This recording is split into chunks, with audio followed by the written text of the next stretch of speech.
আসসালামু আলাইকুম। প্রিসেপ্টরের এই ব্যতিক্রম আয়োজনে তোমাদের সবাইকে স্বাগতম।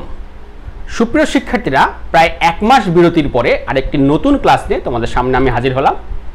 দেখো, আজকের ক্লাসের বিষয়টি হচ্ছে ইটস ভার্সেস ইটস। হ্যাঁ, উচ্চারণ কিন্তু সেম, ইটস ভার্সেস ইটস, কিন্তু এদের ব্যবহার এবং অর্থ সম্পূর্ণ ভিন্ন।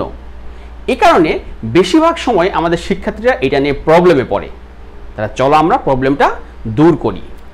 দেখো, প্রথমে আসো, ইটস লেখা আছে, পাশে দেখো অ্যাপোস্ট্রফি আছে, এই যে কমা অ্যাপোস্ট্রফি আছে।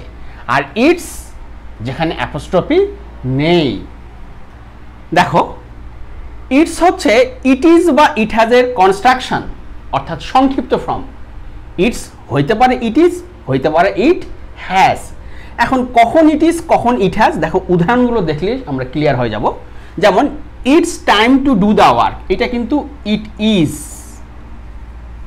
ইট ইজ এর সংক্ষিপ্ত ফর্ম ইটস। একইভাবে ইটস এ স্মল পট, এটাও হচ্ছে it is. It's rainy season now, এটাও হচ্ছে ইট ইজ। এই যে ইট ইজ এর সংক্ষিপ্ত ফর্ম হচ্ছে ইটস, কিন্তু যখন ইট হ্যাজ হবে, আমরা জানি কি হ্যাজ কি ভার্ব, হ্যাজ পারফেক্ট টেন্সে বসে এবং এরপরে মূল ভাবের কি ফর্ম হয়, মূল ভাবের V3 ফর্ম হয়। দেখো এখানে ইটস গট 4 legs, এই যে এই এস কিন্তু হ্যাজ, কারণ এরপরে ভার্বের কি ফর্ম আছে, V3 ফর্ম আছে। It's been raining since morning, দেখো এই এস কিন্তু হ্যাজ, কারণ এরপরে কি আছে, ভার্বের V3 ফর্ম আছে। তাহলে যেটাতে অ্যাপোস্ট্রফি আছে ইটস, এটা হচ্ছে ইট ইজ বা ইট হ্যাজ এর কনস্ট্রাকশন বা সংক্ষিপ্ত ফর্ম। কিন্তু যেটা ইটস, অর্থাৎ যেখানে অ্যাপোস্ট্রফি নেই, এইটা কি, এটা হচ্ছে পজেসিভ প্রোনাউন।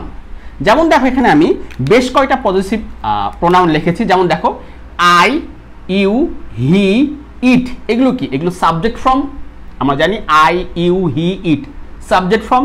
একইভাবে মি, ইউ, হিম, ইট, এগুলো কি অবজেক্ট ফর্ম। আর মাই, ইওর, হিজ এবং ইটস, এগুলো কি পজেসিভ ফর্ম। তাহলে একটা প্রোনাউনের কিন্তু তিনটা ফর্ম হয়। কি তিনটা ফর্ম?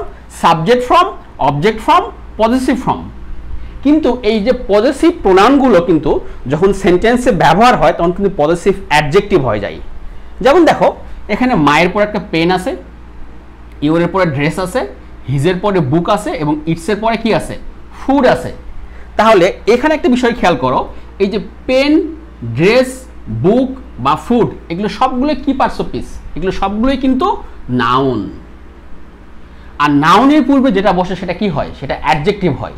সেই হিসাবে মাই, ইওর, হিজ এবং ইটস, এগুলো কি, এগুলো হচ্ছে পজেসিভ প্রোনাউন।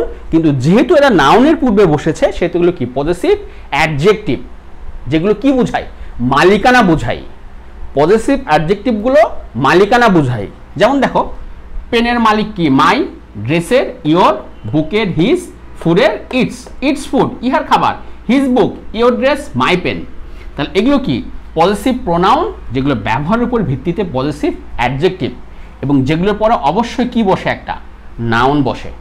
এখন দেখো এই ইটস কিন্তু এই ইটস, তাহলে এই ইটসটা কি একটা পজেসিভ অ্যাডজেক্টিভ, যেটা মালিকানা অর্থে ব্যবহৃত হয় এবং যেটার পর অবশ্যই একটা নাউন বসে।